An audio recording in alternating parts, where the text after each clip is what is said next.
There's one more thing we need to be able to measure, and that's turn. How far through something has turned from a particular starting point.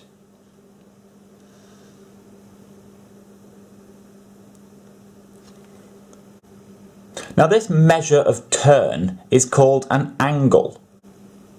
And the unit that we are going to use to measure the turn or the angle in is the degree, which has the symbol up in the top right corner of a number. For example, a turn of 35 degrees would look like that, 35 with the little degree sign up in the top right corner.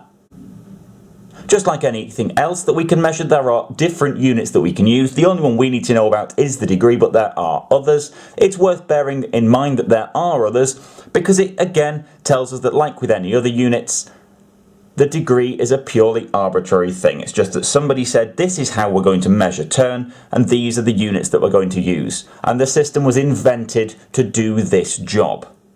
So this just comes out of somebody giving name and giving size to a particular thing.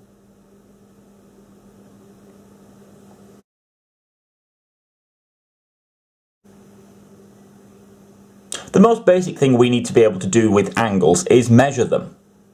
And to measure anything we need a particular tool to do that job. And the tool we use to measure angles, to measure this turn, is this, a protractor.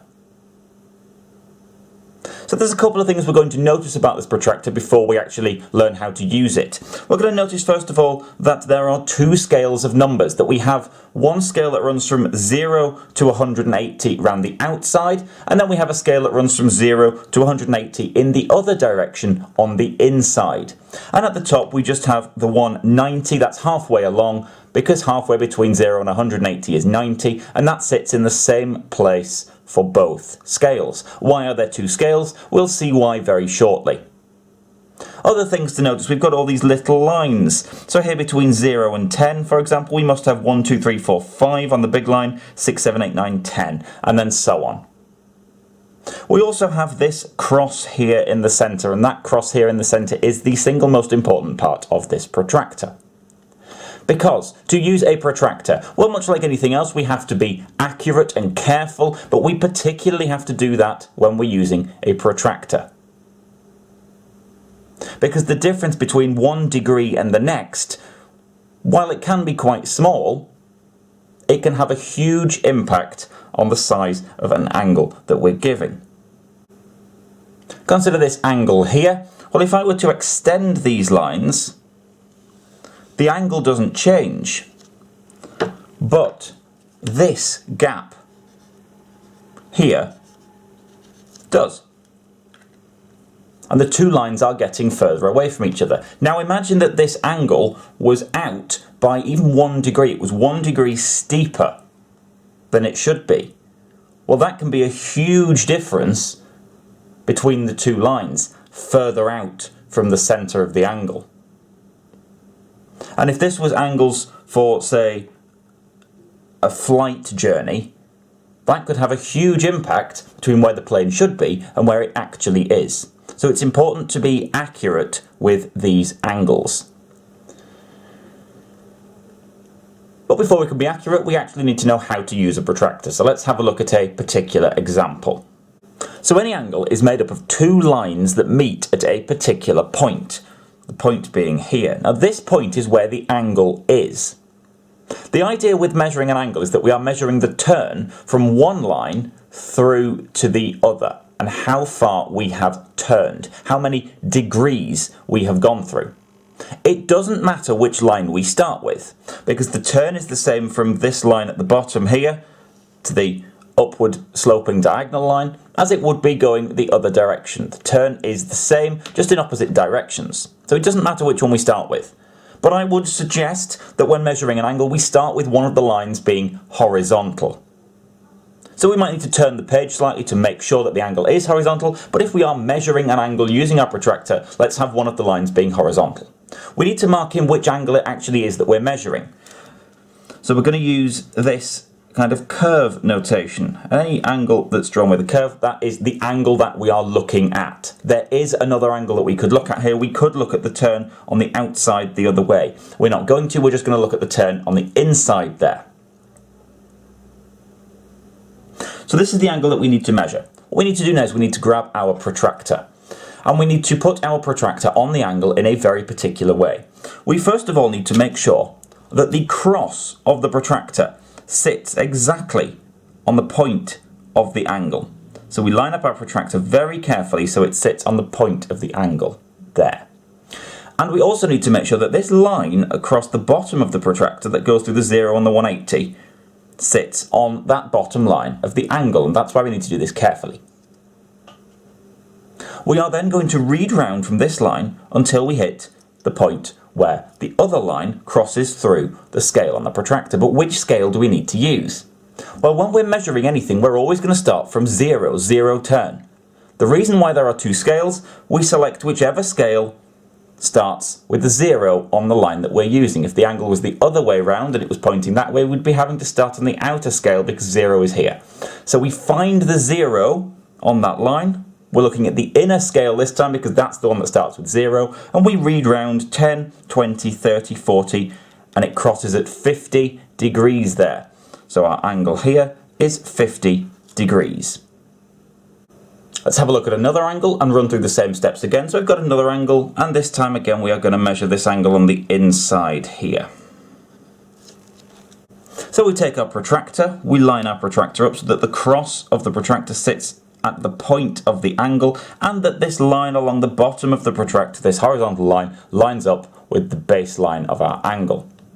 We need to start at the 0, so we start on the outer scale this time because that's the one where the 0 is, and we read round 10, 20, 30, 40, 50, 60, 70, 80, 90, 100, 110 is where that crosses. Again, we're on the outer scale this time because we have to start at the 0, and that's why there are two scales on the protractor. The angle is going the other way this time. We're starting from the 0, 110 degrees.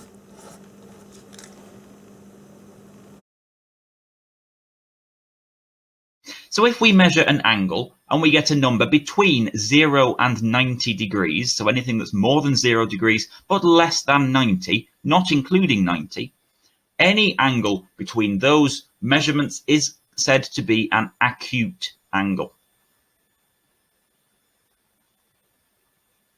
So we run through from 0 to 90. Now if we actually hit 90, then we get this nice kind of corner shape, and an angle of exactly 90 degrees, and only 90 degrees, is called a right angle.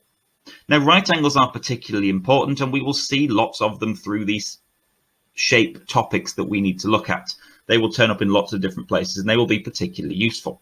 But any angle of exactly 90 degrees is called a right angle. And if we measure an angle and it turns out to be 90 degrees, rather than use the curve notation to show which angle we're measuring, we actually use a square box there to show that it is a right angle. And you need to be familiar with that as a notation, because you might see the box and then have to interpret that as being a right angle. That box means it has been measured and is a right angle, and is exactly 90 degrees. But we could keep going. We could keep going through more degrees of turn, and we could start to stretch the angle beyond being a right angle. So then we get angles like this. Angles that are between 90 degrees and 180 degrees are said to be obtuse angles. So any angle that turns further than a right angle but doesn't quite reach the 180 degrees is said to be an obtuse angle. Now we keep going. Eventually we will hit 180 degrees, and 180 degrees is half a turn. So we've started at a particular point and we've gone round to effectively the other side of the protractor, the other end of the protractor. 180 degrees is half a turn, but we could keep turning. Now if we know that 180 degrees is half a turn, we should know what a full turn is. So we keep turning round. Any angle between 180 degrees and 360 degrees, where we keep bending round. So this, notice that we are measuring the outside of the angle point, not the inside like before. Any angle between 180 and 360 is called a reflex angle. And then if we keep turning, we do eventually get to that 360-degree full turn, and we are back where we started. We could keep going. We could go to 361 degrees, say. We could keep going past the 360. That just means we've gone more than a full turn. We've gone a full turn and a little bit extra.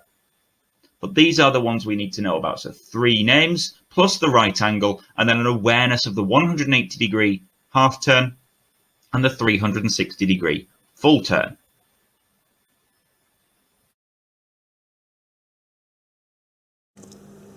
We should probably see how to measure one of these reflex angles. So here is an angle, and I'm going to mark on the reflex angle here. So this is the angle on the outside that we are trying to measure.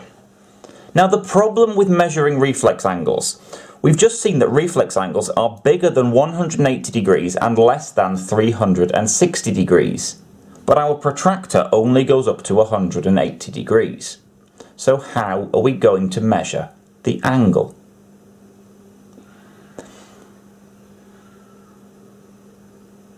Well, there are probably 2 main ways that we could measure the angle.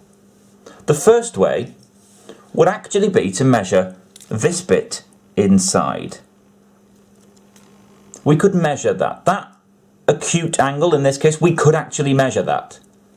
So what I'm going to do is I'm going to turn my page, and I'm going to make it so that I've got a horizontal line to look at. There we go. And I'm going to measure that angle inside. So I'm going to line my protractor up, the cross on the point, and this 0 line on the bottom line of the angle, and I'm going to read round, and I'm going to find that that is about 80 degrees. So I've measured that little bit inside as 80 degrees. Problem is, that's not what I was interested in. I was interested in the outside. But what is special about these 2 angles, the reflex on the outside and the acute on the inside? Well, what's special about them is that together they make a full turn. Together they make 360 degrees. So the first option, the reflex angle, must be whatever is left of the 360 once we've taken the 80 out. So the reflex angle must be 360 degrees. Take away the 80 is 280 degrees.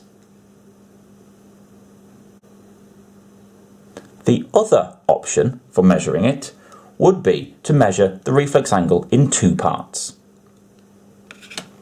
I can extend this line. And suddenly now I have 2 parts to the reflex angle. I have this bit here and I have this bit here. Well, the first thing I could do is I could notice that this bit here is half a turn, is 180 degrees. I could now measure this bit here and then add it on to the 180, put those 2 bits together to make the full reflex angle. So I could measure this bit now, this little outside bit. Well, we start here at the 0 and we read round until we get to 100 degrees there. We find that that angle is 100 degrees. Putting them together, 100 plus the 180 once again gives us 280 degrees. Either of these is a perfectly valid way of measuring a reflex angle. You only need to do one of them. You do whichever one you are more comfortable with. We could also be asked to draw an angle of a particular size. Let's say we were going to draw a 70-degree angle. Well, the first thing we need to do is we need to give ourselves a baseline. So I'm just going to draw a nice horizontal line in there. I'm going to choose an end of this line to draw my 70-degree angle on. It doesn't really matter which one we pick unless we are told to draw it at a particular point. It could be that the ends of the line are labelled, say, A and B. It could be that the ends of the line are labelled, say, A and B.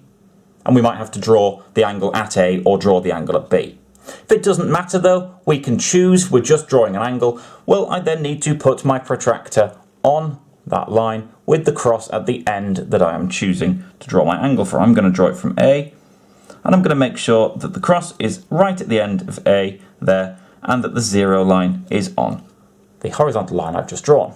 I'm going to read around the 0 scale, so it's the inner one this time, and I'm going to read around until I hit the 70, and I'm just going to put a little mark there on the page.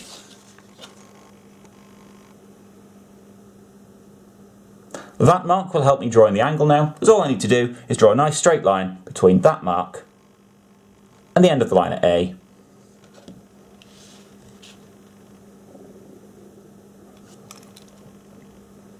Using a ruler or a straight edge.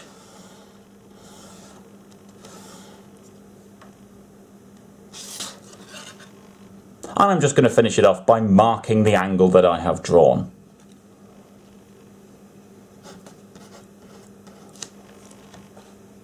With that curve notation.